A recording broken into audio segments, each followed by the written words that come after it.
Hello come on friends, good morning. Very very good morning అండి. Very very good morning. Om Shakti మోం అండి. ఓం శక్తి మోం. కమాల్ మాటలు, చమత్కారమైన మాటలు. ఇండియా అమ్మ నాన్న మాట్లాడుతుంది.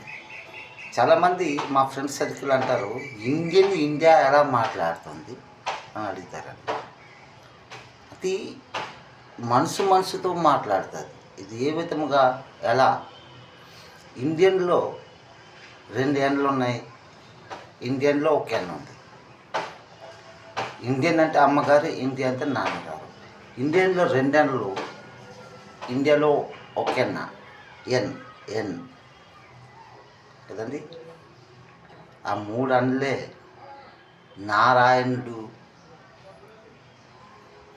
నానకుడు అంటే గురునానకుడు, నారదుడు, గురుమూర్తి నాథుడు. సంఘర్షం, సంవాదం, అంతరంగ మాటలు, 3 మాటలు అక్కడికి వచ్చాయి. మరి ఇండియన్లో 2 ఐలు ఉన్నాయి. ఐ కదండి. ఆ 2 ఐలే కలియుగ భగవంతుడిజీ. ఓం జై శ్రీ జగన్నాథ్ కృష్ణ విష్ణుమూర్తి కదండి. ఎన్ని పేర్లు జగన్నాథుడికి. ఆ 2 కళ్ళు అండి, ఆ 2 ఐలు. అవునా కదండి. ఆ ఇండియా అమ్మ నాన్నకి మనం మొదటగా మనము ప్రణామం చేస్తున్నాం కదండి. సత్యమా అబద్ధమా అండి ఇది? చెప్పండి. డిగ్రీలు చదువుకున్నారు కదా, ఇది సత్యమా అబద్ధమా? మరి ఇండియన్ అంటే 6 అక్షరాలు. అవునా కదండి. ఇండియా అంటే 5 అక్షరాలు. 6, 5, 11 అంటే 11.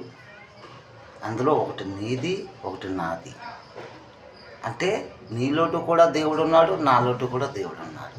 ఇది సంఘర్షం, సంవాదం, అంతరంగ మాటలు.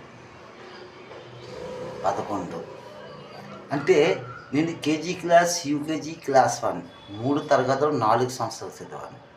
అంటే యూకేజీ ఫెయిల్. అంటే యూ అంటే నువ్వు నేను యూలో ఉన్నాము. అవునా కదండి. యూ అంటే నువ్వు కూడా నేను కూడా, ఇద్దరం కూడా అవుతాము. కేజీ అంటే కృష్ణాజీ అని అర్థము. KG class Krishnaji. యూకేజీ అంటే ఫెయిల్ పాస్.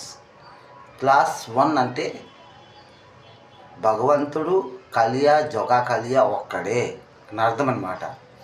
ఈ 3 తరగతులు 4 సంవత్సరాలు అంటే 4 దిక్కులు. తూర్పు, ఉత్తర, దక్షిణ, పశ్చిమ 4 దిక్కులు అన్నమాట. సింగి దోర్, ఉత్తర దోర్, దక్షిణ దోర్, పశ్చిమ దోర్. ఓ సత్యం.